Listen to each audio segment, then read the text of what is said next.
हमारे देश को भारत और इंडिया दोनों कहा जाता है, लेकिन क्या आप इसके पीछे का कारण जानते हैं? चलिए मैं बताता हूँ।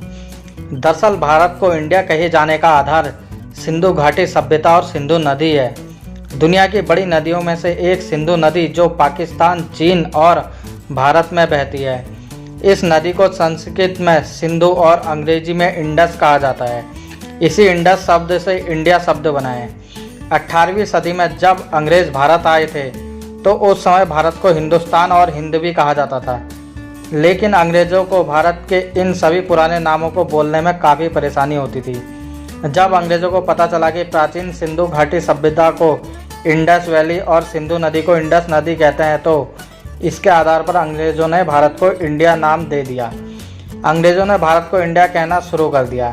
इसके बाद ब्रिटिश काल में इंडिया नाम काफ़ी प्रसिद्ध हो गया। दुनिया के लगभग सभी देश भारत को इंडिया के नाम से जानने लगे थे। इस तरह से भारत का नाम इंडिया पड़ा। इन सब के बावजूद इंडिया को पूरी मान्यता भारत की आज़ादी के बाद मिली।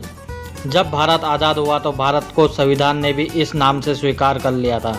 इसके बाद भारत के लोग भारत को इंडिया और खुद को इंडियन कहने लगे। दोस्तों, ऐसी अमेजिंग जानकारी के लिए एक लाइक तो बनता है।